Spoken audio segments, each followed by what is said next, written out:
We या ए या के पड़े हैं उनको रिमूव करना है। लिखो इसको। तो अगर आप मुझे अपनी बहुत देर तक स्टोरी बता रहे, घंटों तक, तो आप मुझे क्या बता रहे हो? अपना वी ए के बता रहे हो। और अगर वो पेनफुल है तो आपको क्या कर लेना चाहिए था? अब तक आपको रिमूव कर लेना चाहिए था। आप कहेंगे कौन सी टेक्निक है? टीवी टेक्निक थी, थंब वाली टेक्निक थी, और आपको मैंने शावर वाली टेक्निक दी थी। तो लिखिए, किसी टेक्निक से अब तक की बात कर रहा हूं। क्या आपके पास टीवी टेक्निक नहीं आई है? बोलो यस और नो। तो हटाई क्यों नहीं अब तक? क्या आपके पास थंब वाली एक्सरसाइज नहीं आई है साउंड के लिए, जो उसमें बेकार की ऑडियो है? यस और नो। आप कहेंगे हाँ जी। फिर हटाया क्यों नहीं? फिर आप मुझे बता रहे फिर ना, मैं बचपन में मैं यहाँ गया तो उस टाइम मुझे ये बोला गया जी। अब मुझे बता के क्या करोगे उस इवेंट को? वो इवेंट तो है ही नहीं। आप तो उसे डिलीटेड डिस्टोर्टेड वर्जन को बता रहे हो। वो रियलिटी नहीं है जो तुम बता रहे हो। जो भी पास्ट की घटना है आप मुझे बता रहे हो वो झूठ है। आप कहेंगे राम सर क्या बात कर रहे हो? वो झूठ नहीं है, वो सच है। इसको मीनिंग को समझो। सच वो तब था जब हुआ था। अब आपने जैसे परसीव किया है वो आपका परसेप्शन है, वो आपका पर्सनल रिसेप्शन है। वो आपको तंग कर रहा है, वो इवेंट तंग नहीं कर रही है। तुम्हें किसी ने क्या बोला था उस टाइम में, वो तंग नहीं कर रहा है। समझ लो फिर। कितने लोग इस बात को समझ रहे हैं? बेसिकली जो तुमने अब रख रखा है वो तुम्हें तंग कर रहा है। तुम्हें तो बहुत सारी चीजें बोली गई थी। 29 का टेबल पढ़ाया गया था मास्टर जी के द्वारा, कहाँ याद है? भूल गए ना? हाँ जी। 13 का स्क्वायर भी पढ़ाया गया था, रटा भी था, याद है? हाँ। हिस्ट्री पढ़ाई गई थी, रटी थी, याद है ना? तो बेसिकली जो तुम्हें कहा गया था, जो तुम्हारे साथ घटनाएं घटी थी, वो तंग नहीं कर रही है आपको। भूल जाओ इस बात को। उसकी जो मेमोरी है वो तंग कर रही है। जितनी दिल जल्दी इस डिफरेंस को समझ जाओगे, और अगर नहीं समझना चाहते तो भाई रियलिटी तो यही है। तो उस मेमोरी में क्या पड़ा है? उस मेमोरी में तीन चीज पड़ी है। उस घटना का वी पड़ा है, उस घटना का ए पड़ा है, उस घटना का के पड़ा है। कितनी जल्दी समझोगे इस बात को? फिर सुनो।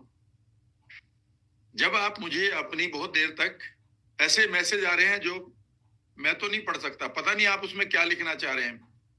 2 घंटे तक इस पढ़ा जाएगा, मतलब आपने लिखने में वो कम से कम 20 से 25 मिनट लगाए होंगे एक मैसेज को लिखने में।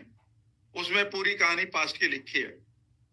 उस कहानी में आपको सिर्फ एक लाइन लिखना था, sir I still have some V which are not good.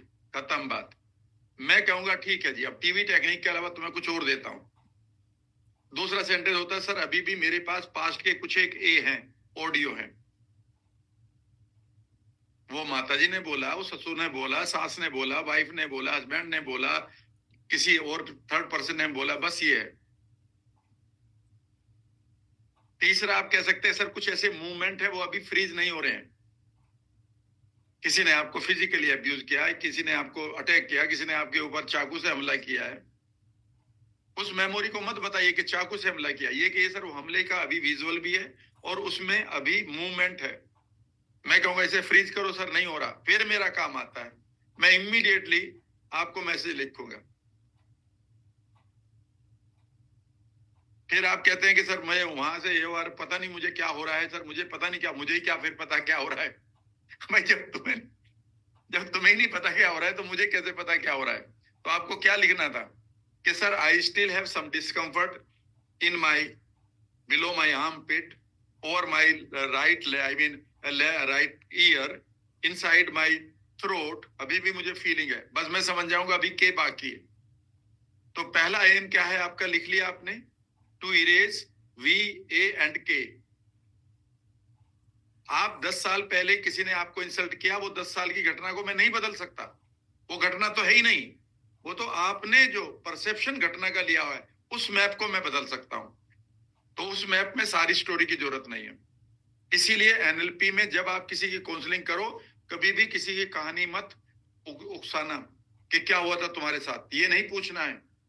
इसलिए आप जल्दी ना करो। कि सर वो मुझे बताओ, अभी मैं 3 दिन हुए हैं, चौथी क्लास, 5वीं क्लास है ये, 5वीं या 6ठी क्लास, ठीक है ना। इस क्लास में से अभी सीखो, मैं सारा बताऊंगा। मेरे पास 33 इयर्स का एक्सपीरियंस है, आपसे ज्यादा सवाल मैं जानता हूं आपके। चिंता ना करो। तो पहला एम क्या है आपका? आप कह रहे जी मेरा डिप्रेशन हुआ था, हटाओ ना उसके विजुअल्स। सर मुझे फला आदमी ने ये बोला था, हटाओ ना इसका ए। सर मुझे ऐसा लगता है, हटाओ ना के। रिजल्ट नहीं आएगा तो मैं गारंटी दे रहा हूं। सर मैंने 2 बार हटा के देखा सर, अभी भी मतलब कुछ हटाए कुछ। अरे भाई, राम वर्मा को 33 साल हो गए हटाते हुए। ये द्वेष, ये राग हमारे अंदर इतने पड़े होते हैं। 5 बार विपස්සना करके आ गया हूं, और मैं अपने आप को बहुत अच्छा साधक मानता हूं वहां पर, जो पूरे एक ही पोस्चर में 3-3 घंटे बैठ जाता है, और उसके बाद भी वो निकलती है एंजाइटी, पता नहीं कहां से निकलती है। आप कह रहे 2 बार ठीक करा, इतनी प्रॉब्लम में सिर्फ 2 बार। उसके बाद क्या करा? सलमान खान के साथ अपॉइंटमेंट था भाई आपका, पिक्चर देखने गए थे, उसको छोड़ दो, पहले अपनी लाइफ को ठीक कर लो। दूसरा लिखो, दूसरा एम क्या था याद करो, to implant better VAK, to implant better VAK. तो बेटर वीएके तो प्लांट कल भी करे थे हमने, और परसों भी करे थे, जब आपने वाइपर टेक्निक से नई इमेज ली थी, गोल्डन बॉल से आपने नई पिक्चर ली थी, गोल्डन बॉल से आपने हेल्थ की सब मॉडलिटीज को डाला था, रिचनेस की और बीइंग ब्लेस्ड की सब मॉडलिटी को डाला था। अभी हम क्या कर रहे हैं कि आपके पास कुछ ट्रिगर हो सकते हैं पास्ट के, जो आपको ट्रिगर कर दे एकदम से, ए को, वी को या के को, उन्हें भी हटा देंगे। क्लियर है? कितना आसान है। पूरी लाइफ, पूरा एम, पूरा क्या है, वीए के जो बेकार के हैं उन्हें हटा लीजिए, चाहे वो एलर्जी के हैं, चाहे वो स्टैमरिंग के हैं, चाहे वो हर्ट के हैं, चाहे वो पेन के हैं, चाहे वो फेल्योर के हैं, चाहे वो ब्रेकअप के हैं, चाहे वो किसी भी चीज के हैं बेकार के, उन्हें हटाना सिखा दिया मैंने, और सिखाता रहूंगा। और दूसरा एम क्या है? इम्प्लांट करना है। बस यही काम है दोनों। इसी से ही आपको, जो बीमारियों के नाम है उनमें मैं इंटरेस्टेड नहीं हूं, एक ही बीमारी है आपके पास, वो है बेकार के वीए के, जो बॉडी में डॉक्टर्स नाम दे देते हैं। अब आप ये कहेंगे सर मैं वेरिकोज वेन को ठीक करूंगा, नहीं, ये वेरिकोज वेन जिस मेमोरी से हुई है वो मेमोरी ढूंढ लो और मुझे बता दो सर मेमोरी मिल गई है, या एंग्जाइटी मिल गई है, या मुझे ऑडियो मिल गई है, और अब आप मुझे बता दो मैंने आपकी टेक्निक लगा ली है, अब नहीं बताओ, और मैं एकदम से आपको कहूंगा वेरी गुड। ये है मेरा सचमुच का, आई मीन पार्टिसिपेंट, जिसने मेरे रूल को फॉलो किया। मैं आज भी आपको बता रहा हूं, आपके पास अनलिमिटेड पैसा कमाने की अपॉर्चुनिटी है, लेकिन आपका एक एटीट्यूड खराब करेगा कि आप मुझे फॉलो नहीं करेंगे। आप ये सोचेंगे जो मैं करूंगा बस वही सच है, और मैं एक तरफ खड़ा हो जाऊंगा, अब मैं क्या करूं। इसी इसी इसी इसी वर्कशॉप से you can make crore of rupees. One of my participant, जिसको आप जानते हैं, he has earned without any advertisement, not 1 crore, not 2 crore, beyond it। उसने कहा कि राम सर मुझे कुछ नहीं करना था, I just copy cat Ram Verma. वही उसने मेरा चैनल खोल दिया, कीप ग्रोइंग। मैं हमेशा आपको लिखता हूं, कई लोगों को लिख चुका हूं, उसके चैनल का नाम भी यही है। कहना राम सर मैंने चैनल का नाम भी नहीं सोचा, अकल क्यों लगाऊं। मैंने जिंदगी में एक ही चीज सीखी, वर्मा जी की बात मान लो और अकल ना लगाओ। कीप ग्रोइंग इन लाइफ उसके चैनल का नाम है, ठीक है ना। उसने कहा सर जो आपने पढ़ाया यूं के त्यों वर्ड्स मैंने बोल दिए, लोगों ने खरीदना शुरू कर दिया, एंड आई मेड, कि मैं सोच नहीं सकता था इतना पैसा बगैर उसके आ रहा है। तो जैसे मैं कहूंगा आप वैसे कर लो। मैं बार बार कह रहा हूं कि आप मेरी बताई हुई टेक्निक्स को मास्टर हो जाओ एक बार, फिर मैं बता दूंगा इनको लगाना कैसे। वो सेशन आएगा अभी, और पीछे मैं खड़ा हूं। ये है। अभी आप एक जल्दी ना करो।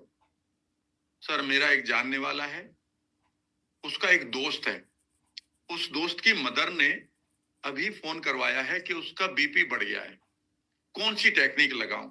मैं माथा पकड़ के बैठ जाता हूं, भाई साहब कितना घंटों तक समझाया था और कर दिया गोल। भाई फिर मैं पूछता हूं, क्या पेनफुल मेमोरी ढूंढी आपने? नहीं सर। क्या कोई आवाज ढूंढी? नहीं सर। कोई एंजाइटी आपने एक्सप्लोर करी? नहीं सर। क्या कोई आउटकम इमेज बनवाई थी आपने? नहीं सर। कोई ट्रिगर या एंकर ढूंढा? नहीं सर। क्या आपने रिफ्रेमिंग करी? नहीं सर। आप ये सोचते हैं कि कोई गोली है वीके की तरह, भैया वीएके को ठीक करना था, नहीं इम्प्लांट करना था, 5 मिनट में उसकी आर्टरीज खुल जाएंगी, 5 मिनट में। क्योंकि 1 सेकंड में आपकी आर्टरीज ब्लॉक हो जाती है स्ट्रेस में, और जिसे आप बीपी कहते हैं। तो पेनफुल मेमोरी आपने ढूंढी नहीं, और आप ये सोच रहे हैं कि अब मैं 5 दिन में इस तरह से ठीक करूंगा। आप कर सकते हैं, लेकिन मुझे फॉलो करिएगा। बात में दम है तो एक बार अंगूठा से करें, और बात में दम नहीं है तो ऐसे भी कर देना, मुझे कोई प्रॉब्लम नहीं। ठीक है ना? पक्का दिल से दे रहा हूं। मैं कह रहा हूं यार, कितने लोगों को जरूरत है, आप एक घर ढूंढ लो जहां पर एंग्जाइटी नहीं है, जहां पर डिप्रेशन नहीं है, जहां पर मारपीट नहीं हो रही, इमोशनल, मेंटल या फिर फिजिकल, जहां पर लोग परेशान नहीं है, जहां गोली खाने नहीं रह खा रहे। घर ढूंढ लो एक, और उन्हें आपकी जरूरत है। लेकिन आपने ये सोचा अब मुझे मिल गए, अब मैं इसको अपने तरीके से करूंगा, तो भैया वो तरीका नहीं चलेगा। कार कार की तरह से चलेगी, और घोड़ा तांगा घोड़ा तांगे की तरह से चलेगा। कार को घोड़े तांगे की तरह चलाओगे, कोई माइलेज नहीं आएगा। ठीक है ना? और घोड़े तांगे को कार की स्टेयरिंग लगाओगे घोड़े में, तो वो ऐसी लात मारेगा कि बस हड्डियां टूट जाएंगी। तो बिल्कुल साफ करना। Is that clear? ठीक है। बताना पड़ता है मुझे, बार बार बताना पड़ता है। ठीक है ना? फिर भी आप लिखेंगे, मुझे ट्रिगर आ गया। देखो, आप लिखेंगे राम सर ये हुआ है, किसी को कौन सी टेक्निक लगाऊं? पता है, मैंने एक टाइप करके रखा हुआ है, और मैं एक ही लिखूंगा, remove painful memories, mute all the sounds, wash all the anxiety, create the outcome image through wiper. ठीक है ना? Collapse all the anchors, remove all the phobias. और जैसे मैं कहूंगा कि ये टेक्निक्स मैंने आपको लिखाई थी पहले, मैं आपको बता दूंगा, I have already made you written right it. आप कहेंगे थैंक यू सर, मुझे पता है कि आपने थैंक यू इसलिए लिखा है कि अब आप मेरी तरफ कुछ पूछ नहीं सकते, और आपको कुछ भी याद नहीं है, और आपने $1,000,000 टेक्निक को गड़बड़ कर दिया। एनीवे, कोई बात नहीं, आप गलती करते रहिएगा, मैं वैसे ठीक करता रहूंगा, लेकिन थोड़ा सा कम करोगे तो बढ़िया रहेगा। चलिए, तो दूसरा हमारा पर्पज क्या था, लिखिएगा। सेकंड पर्पज क्या था हमारा, माइंड के अंदर जो हमारे आउटकम, गोल के हमारे जो आउटकम वीए के हैं, उनको हमें डालना है, उन्हें इम्प्लांट करना है। याद रहेगा ये 2 आउटकम हैं इस वर्कशॉप के भी, और आपकी लाइफ की वेलनेस के भी। लाइफ की जो भी वेलनेस आप चाहते हैं, चाहे आप पैसा चाहते हैं, चाहे आप लॉ ऑफ अट्रैक्शन चाहते हैं, चाहे आप सक्सेस चाहते हैं, चाहे आप पैसा चाहते हैं, ये दो गोल के अलावा तीसरा नहीं है। और ये मैंने सिखा दिया, अभी सिखाऊंगा, ये मैं सिखा रहा हूं, और अभी और सिखाऊंगा। हर रोज यही चीज चलेगी दोनों। अब हम एंकरिंग की बात करते हैं। एंकरिंग की बात करने में मैं आपको समझा देता हूं। ये 1904 की कहानी है, आपको उसको लिखने की जरूरत नहीं है। पेवलोव की आपने कहानी सुनी होगी। उन्होंने कुछ कुत्ते लिए, कुत्तों के सामने मीट रख दिया, मीट को कुत्ते देखकर लार टपकाने लगे, यानी कि उनको हंगर का एहसास हुआ, और उन्होंने घंटा बजा दिया उसी टाइम पर। अब वो उसके बाद, इस एक्सपेरिमेंट के बाद, जब भी वो घंटा बजाते, कुत्ते लार टपकाना शुरू कर देते। अब ये जो ट्रिगर था, मीट भी ट्रिगर था कुत्तों का लार टपकाने का, और अब घंटा भी बन गया। तो अब इस प्रोसेस को समझाने के लिए मैंने कहा था कि जब भी आप किसी भी स्टेट की पीक पर होते हैं, उस समय आप किसी आवाज को सुन लें, किसी विजुअल को देख लें, कोई आदमी आपको टच कर दे, या कोई आप स्मेल कर लें, या कोई चीज टेस्ट कर लें। ये जो आपके सेंसर हैं, इसके साथ एक लिंक बना लेते हैं आपकी स्टेट के साथ, और इस लिंक बनने की प्रक्रिया को एंकरिंग कहा जाता है। और ये जो सेंसर है इन्हें एंकर्स कह देते हैं। तो जो आपकी डस्ट है वो एंकर है आपकी एलर्जी की, उस स्टेट की जिस स्टेट में आपकी बॉडी रिएक्ट करके रेसिस दे रही है। तो एलर्जी कुछ और नहीं है। एलर्जी इज अ स्टेट जिसमें आपकी बॉडी रेसिस आपको दे रही है, छींक दे रही है, आपका गला भर जाता है, आपकी साइनस सूज जाती है। और उसका ट्रिगर क्या है? उसका एंकर कौन है? डस्ट। क्या हम इस एंकर को कोलैप्स कर सकते हैं? यस। कब? आज। तो आप एलर्जी के ही एक्सपर्ट बन जाएं, 10 में से सिर्फ 3 लोगों को आप ठीक करते रहें जीवन में, है तो 7 का एवरेज कम से कम, ठीक है ना? तो भी आप करोड़पति बन जाएंगे। इस टेक्निक को करने के लिए आपको सिर्फ एक काम करना है कि अगले 30 दिन में कम से कम 200 से 300 बार इसे प्रैक्टिस करनी है। पार्क में बैठकर, बेडरूम में बैठकर, ड्राइंग रूम में बैठकर, अपने ऑफिस में बैठकर 300 बार ट्राई करो और फिर पहले 20 लोगों पर फेल हो जाओ और उसके बाद आप पे नोट गिनते रहना। अब ये कहना सर वो 300 दिन हटा दो, बस वही वाली बात है कि सर बच्चा तो आ जाए पर वो जो एक्चुअली 9 महीने का पेन है वो हटा दो। आप नहीं हटेगा, उस प्रोसेस से तो आपको गुजरना पड़ेगा। स्टैमरिंग 12 मिलियन लोग, आई थिंक 12 मिलियन लोग मैं पढ़ रहा था, पता नहीं वही वर्ल्ड के थे या एशिया के या इंडिया के, इतना बड़ा मार्केट है स्टैमरिंग का। और स्टैमरिंग सिर्फ और सिर्फ कुछ भी नहीं है, ट्रिगर्ड है। आप किसी जगह पर ट्रिगर हो जाते हैं और आपका आप स्टैमरिंग करने लगते हैं। जब आप डिफरेंट स्टेट में होते हैं आप स्टैमरिंग नहीं करते हैं। 99% लोगों को जो सेक्सुअल प्रॉब्लम आती है मेल्स को इरेक्टाइल की, और सिर्फ एंकर्ड है, वो डिजीज ही नहीं है। And it is one of the biggest market of the world, not the India. World का इससे बड़ा मार्केट नहीं मिलेगा। जितनी ओसीडी भरी पड़ी है वो सिर्फ ट्रिगर्स हैं। जितनी एडिक्शन है सिगरेट की, शराब की, वो सब ट्रिगर हैं, वो सब एंकर्स हैं। तो क्या इन एंकर्स को हम कोलैप्स करेंगे? सर मैं यही सिखा रहा हूं, आप सीख लो एक बार। मार्केट तो आपके पास लिमिटेड है। I can heal your allergy with the help of mind programming. आप एक छोटा सा अपने आप की ब्रांडिंग बना दो, 10 में से 5 या 6 लोग ठीक होते रहेंगे आपसे। मैं बताऊं, ये रिजल्ट एम्स का नहीं है, विद ड्यू रेस्पेक्ट। एम्स का क्या है? किसी का भी नहीं है। वो तो स्टेरॉइड खाने ही पड़ेंगे आपको जीवन भर, वो कहते हैं ये ठीक ही नहीं होती। और एनएलपी में मैं ऑन द स्पॉट आपको ट्रेंड कर सकता हूं कि किसी भी आदमी की डस्ट की एलर्जी विद इन 40 मिनट्स, आप अपने 40 मिनट मान लें। 40 मिनट्स में आप उसे कह सकते हैं कि आप जाइए डस्ट में और देखिए रेस्पॉन्स क्या है। वो कहता 50% रह गया, आप दोबारा बैठ जाओ, 40 मिनट और दे दो।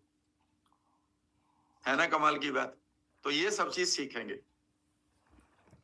Are you ready? यस और नो?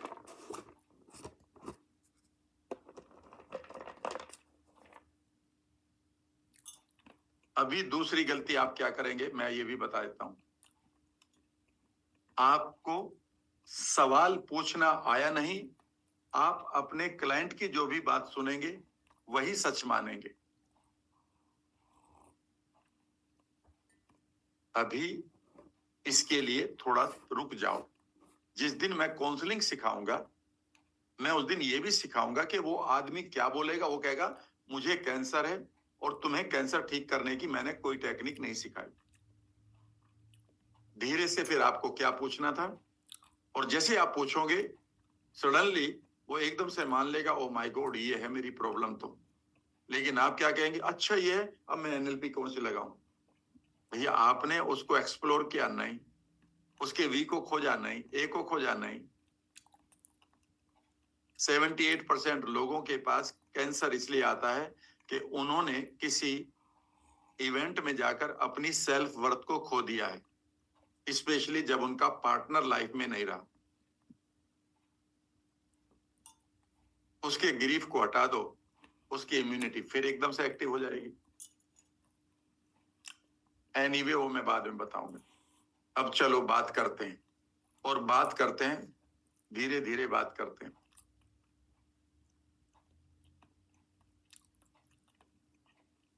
एक एक मोमेंट को समझिएगा आप। कभी आप ये इमेजिन कर रहे हो कि अब मैं कोई मेडिटेशन दूंगा, लेकिन मैं आप हजारों तरीके सैकड़ों तरीके या कई तरीके बताऊंगा कि आप कैसे ट्रिगर खत्म करें। पहला लिखिएगा, the biggest problem stress full situation.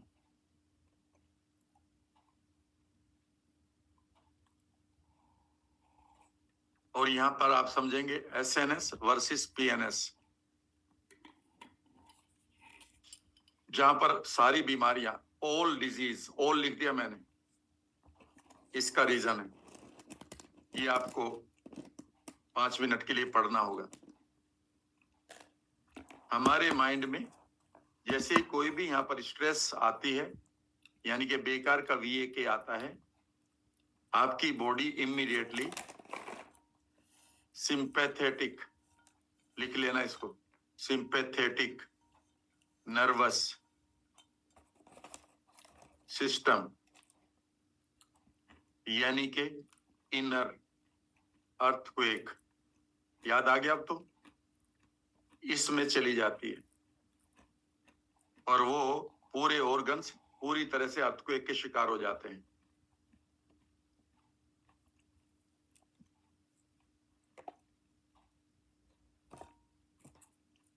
ये बहुत अच्छा भी है, जैसा मैंने आपको बताया टाइगर आया तो एसएनएस बहुत जरूरी है।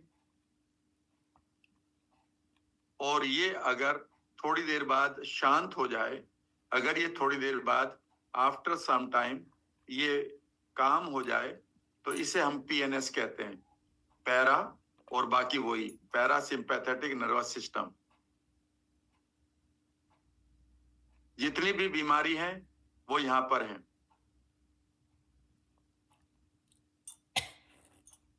जितने भी ओसीडी हैं वो यहां पर हैं। जितनी भी एलर्जीज हैं वो इसकी वजह से हैं।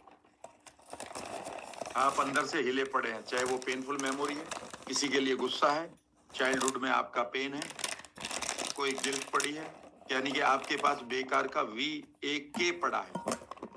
ये क्यों है? क्योंकि आपके पास यहाँ पर VAK पड़ा है, और जैसे ये VAK खत्म होता है आप शांत हो जाते हैं, जिसको आप PNS कहते हैं। इसे आप, इसके ट्रिगर को आप VAK हटाने कर, वो तो मैंने सिखा दिया है। आज मैं एक नई चीज सिखा रहा हूं और वो है ब्रीदिंग। तो कोलैप्स स्ट्रेस एंकर्स with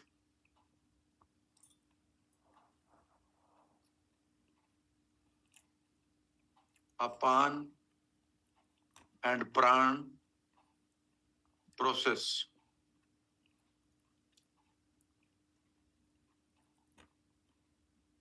मैं आपको बताना चाहता हूं कि कई बार मैं रात के 12 बजे तक अपने पार्टिसिपेंट के साथ बैठता हूं, और कई बार 1 बजे तक, कई बार 1:30 बजे तक भी। और उसके बाद मैं 30 मिनट के लिए जो मेरे अंदर अर्थक्वेक चल रहे थे भावनाओं के, लोगों से बात करके, किसी की बात करके, कह रहे थे ना कि किसी दूसरे की एनर्जी आप लेंगे, आप एनर्जी नहीं लेते किसी की नेगेटिव। उस समय आप अपने इंटरनल वर्ल्ड में उसकी इमोशन के साथ जुड़कर ये इंटरनल अर्थक्वेक पैदा कर लेते हो, ये अंतर का जलजला भूकंप पैदा कर लेते हो। मैं 30 मिनट के लिए इस टेक्निक को रात को करता ही करता हूं, और उसके बाद मुझे 3 घंटे की नींद चाहिए बस। यानी कि 3.5 घंटे मेरे लिए काफी हैं 24 घंटे में।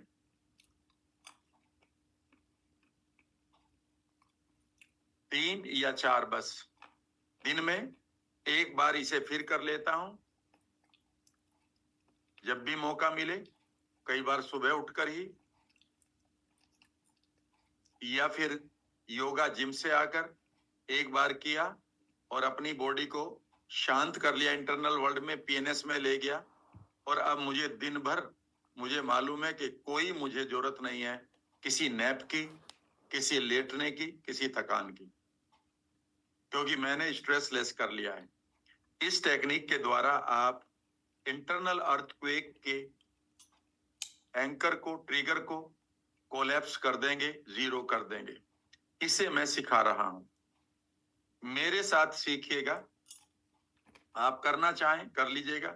अगर आप ये का बच्चा ये कह रहा है आपके घर में कोई भी बीमार है और अभी एनएलपी नहीं लगा रहे हैं, तो आप सिर्फ इसे ही करेंगे। आपका बच्चा ये कह रहा है कि मुझे पढ़ाई में मन नहीं लगा, इसे करवाइए। बच्चे और यंग लोग ये मानते हैं ये काम हम बुढ़ापे में करेंगे। भैया इन्हें कर लो, नहीं तो बुढ़ापा जल्दी आ जाएगा। अगर आपके बच्चे का कंसंट्रेशन नहीं है पढ़ाई में, इसे करवाइए। अगर आपके रिश्ते आपस में नहीं है तो ये बैठ के इसे करिए। आपके रिश्ते इसलिए नहीं है अच्छे कि आपके अंदर ऑक्सीटोसिन पॉजिटिव केमिकल नहीं निकल रहा है। क्योंकि अगर आप अर्थक्वेक में चल रहे हैं और आपके अंदर अच्छे वाला केमिकल जो प्यार का केमिकल होता है वो ही नहीं निकल रहा है, तो कैसे आप प्यार कर लेंगे? प्यार कोई कॉन्शियस थोड़ा ही है, वो तो हार्मोनल है, और वो हार्मोन है ही नहीं वहां पर। क्योंकि मैंने आपको बता दिया था कि हार्मोन तब बेहतर निकलेंगे जब आप सही स्थिति में होंगे। तो इसे कर लिया करें। अगर आप अपने बिजनेस को आगे बढ़ाना चाहते हैं तो इससे सबसे ज्यादा करें। अगर आप ये चाहते हैं कि मैं अब क्या करूं समझ में नहीं आ रहा, इससे सबसे ज्यादा करें। और अगर आप लॉ ऑफ अट्रैक्शन को चाहते हैं तो इसे ही करें। जितना ये शांत हो जाएगा उतना ही ज्यादा आपके पास आपके क्रिएटिव ब्रेन्स क्लियर हो, न्यूरॉन्स काम करेंगे। तो पहली टेक्निक सीखिएगा। यहां से आपकी एलर्जी हो, यहां से आपके पास स्ट्रेस हो, यहां पर आपकी स्टैमरिंग हो, किसी के पास कैंसर है, किसी के पास रूमेटॉइड अर्थराइटिस है, किसी का डाइजेशन खराब है और किसी के बाल उड़ रहे हैं, किसी के गाल लटक रहे हैं, तो किसी की से लड़ाई बहुत हो रही है। भैया इंटरनल वर्ल्ड में जाकर पीएनएस एंजॉय करो। अभी आप एसएनएस में चल रहे हो। SNS is not allowed, earthquake नहीं अलाउड है। ये कभी भी पढ़ लीजिएगा किताबों में, मेडिकल टर्म पढ़ा रहा हूं दोनों। और सारे डॉक्टर आपको नींद की गोली क्यों लिखते हैं? क्योंकि उन्हें पता है आप एसएनएस में चल रहे हो। आप बीमार अगर हैं तो आप सिंपैथेटिक नर्वस सिस्टम के से ट्रिगर हो चुके हो अननेसेसरीली। वो कहता है भैया कुछ देर के सो जाएगा तो ये पीएनएस में पहुंच जाएगा, इसके कुछ हार्मोन निकल जाएंगे, ये थोड़ा ठीक होगा, मेरी फीस आई गई। पर गड़बड़ होती है कि कुछ दिन बाद वो दवाइयां आपके लिए एडिक्ट हो जाती हैं, आप उसके हो जाते हैं। अगर आप इसके एडिक्ट हो गए तो ये मस्त है। गाल लाल रहेंगे आपके, आंखों में चमक रहेगी, बुढ़ापा नहीं आएगा, ये एंटी एजिंग भी है। तो इसे जितने लोग सीखना चाहते हैं अब सीख सकते हैं। करना क्या है लीजिएगा। आपको कुछ नहीं करना। नंबर 1, आपको हमेशा स्पाइन को सीधा करना है। और ये सोना नहीं, इसमें ये माइंडफुलनेस होगी। ये माइंडफुलनेस है। माइंडफुलनेस का मतलब है कि आपको जागृत इस अवस्था में रहना है, अवेकन रहना है, अवेकनिंग में रहना है, सोना नहीं है। स्पाइन को स्ट्रेट करना है। और तीसरा है ऑब्जर्व योर ब्रेथ। बस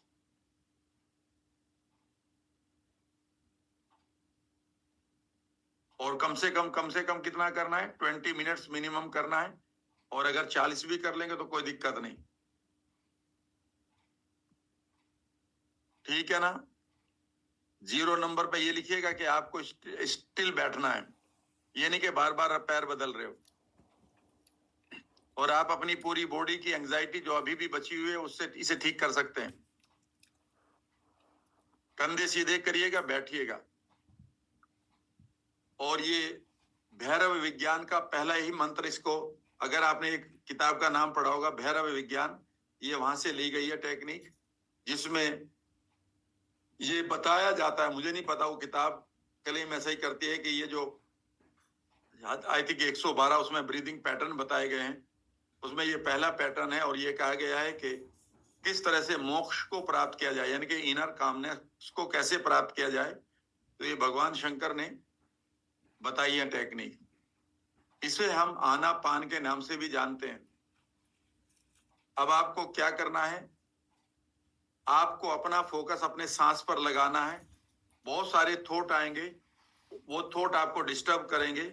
आपको उन थॉट को नहीं रोकना है। पहली गलती आप जो करेंगे, उन थॉट को रोकने की कोशिश करेंगे और आप ये कहेंगे मैं स्टिलनेस में जाना चाहता हूं। पहली गलती खत्म। एक बहुत बड़े साधक ने एक बार फेसबुक पर लिखा, मुझे भी टैग कर दिया, आज मैंने अपने मेडिटेशन में शून्यता को महसूस किया।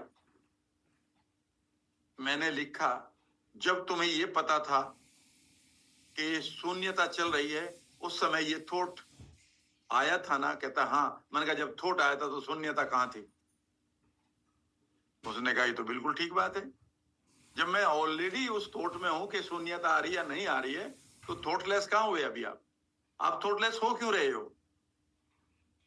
आप थॉटलेस क्यों हो रहे हो? आप एक थॉट के साथ जुड़ जाओ। आपके न्यूरॉन 1000 थॉट को ले रहे थे, अब वो एक थॉट पर हैं। कम से कम आपके 9999 थॉट से होने वाला नुकसान खत्म हो गया। एक के साथ जी लो। अभी आप इमीडिएटली क्यों कर रहे हैं कि मैं एक्सट्रीम पर, मैं तो आज ही सबसे बड़ा स्पिरिचुअल गुरु बनूंगा? भैया उतना ही रखो जितने की जरूरत है। एक्सट्रीम पर जाना भी खतरनाक है इन चीजों में। जब तक कि आपको कोई समर्थ गुरु ना मिल जाए, कच्चे पक्कों के साथ मत पकड़ लेना। इसलिए जो मैं कह रहा हूं, मैं सिर्फ पहले ही को कह रहा हूं। अब आप कंधे सीधे करके बैठे और मुझे देखिएगा जो मैं कहूंगा। आपका जब सांस आता है तो इमेजिन करोगे वो सांस कहां से आ रहा है, नाक को टच करते हुए कहां तक जा रहा होगा, वहां से एकदम से वो रिटर्न मारता है और करीब 4-6 इंच तक आगे जाता है, फिर यहां से यू टर्न लेता है, फिर कहीं जाता है या यहाँ जा रहा है, गले में जा, जो भी आपकी अपनी विजुअलाइजेशन है। फिर वो यहाँ से आते हुए नाक से बाहर जा रहा है, फिर यहाँ से यू टर्न ले रहा है। आपको इसके साथ रहना है। अगर आप पूरा साइकिल नहीं लेंगे तो याद रखिएगा आपका मन नहीं लगेगा।